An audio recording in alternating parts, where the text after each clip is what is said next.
You think you know the sound of Chris Rea. POs think it's the sound of sadness, the sound of a long, lonely drive home in the rain. You are wrong. POs, that isn't a guitar crying. That is an engine screaming.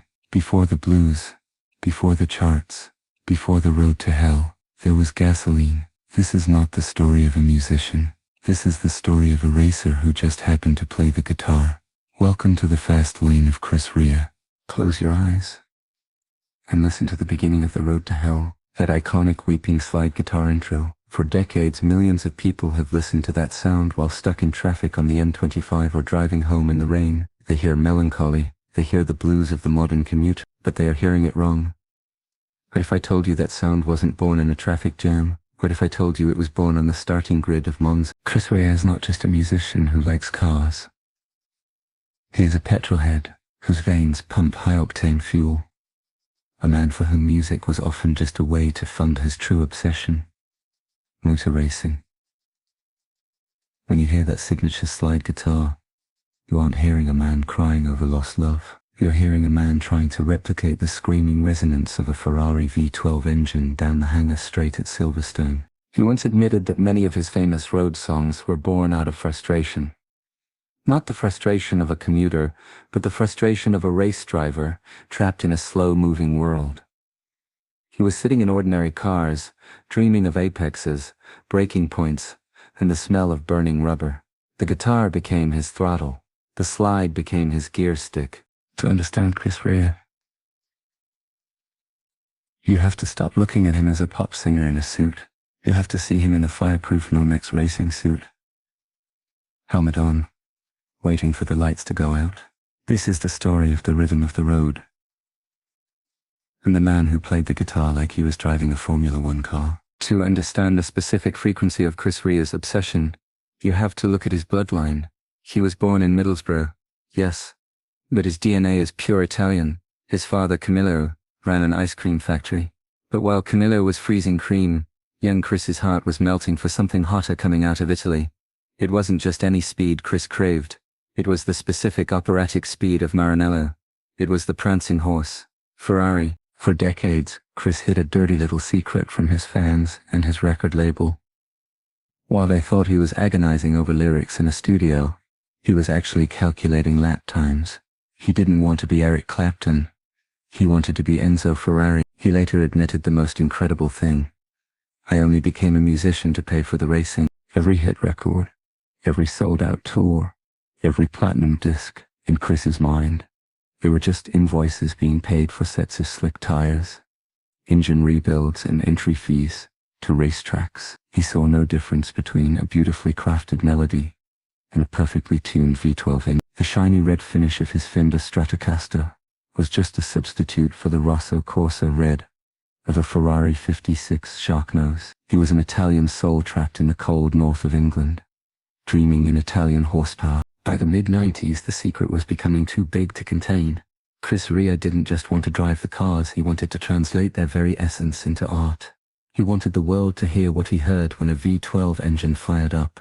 This obsession culminated in his 1996 masterpiece, La Passione. It wasn't just an album. It was a semi-autobiographical film, written and produced by Chris himself. It told the story of a young boy obsessed with the legendary Ferrari driver, Wolfgang von Trips, and the iconic 1961 Sharknose Ferrari. La Passione was Chris Rea stripping away the pop-star mask completely.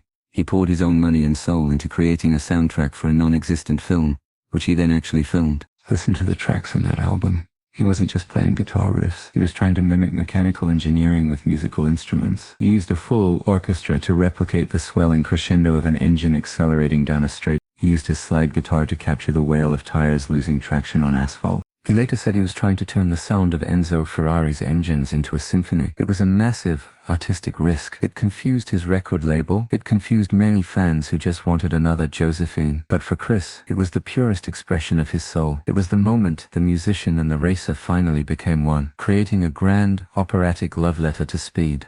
There is a difference between a celebrity who buys a Ferrari to show off in Mayfair and a man who knows the firing order of a V12 engine by heart. Chris Rea was the latter. He didn't just want to drive these machines, he wanted to understand them.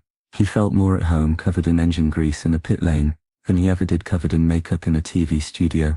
He preferred the company of mechanics, with their dirty fingernails and honest talk, to the slick executives of the music industry. This grounded reality is crucial to understanding his music. The pop world tried to polish him, to make him smooth and acceptable.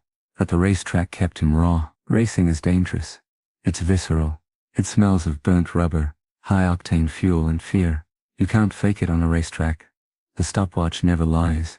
And Chris brought that same undeniable truth to his later music. When he picked up that slide guitar, he didn't treat it as something delicate.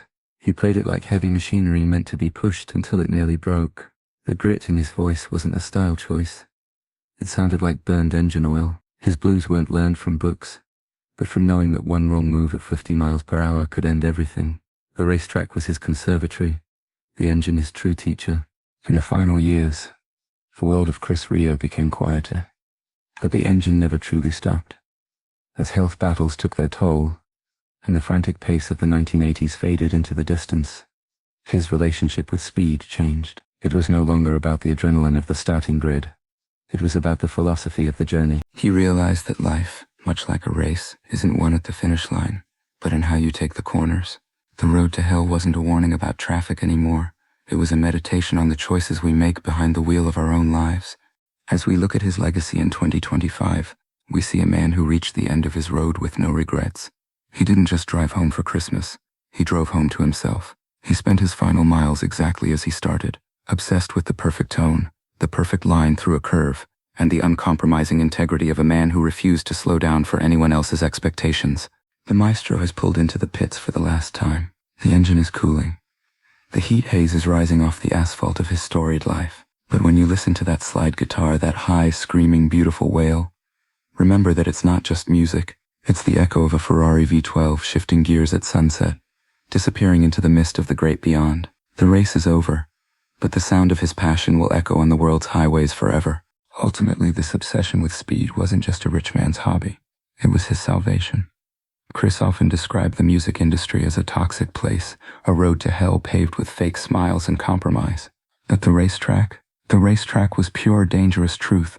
A V12 engine doesn't care if you have a #1 album. It doesn't care about your fame. It only responds to skill, nerve, and absolute honesty.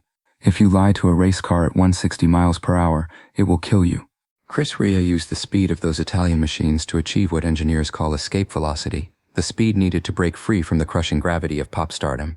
Every time he strapped into a cockpit, he was washing away the makeup of the industry and reminding himself of what was real, and he brought that reality back to the studio. The grease under his fingernails ensured the blues he played remained authentic. The danger of the track kept his music honest.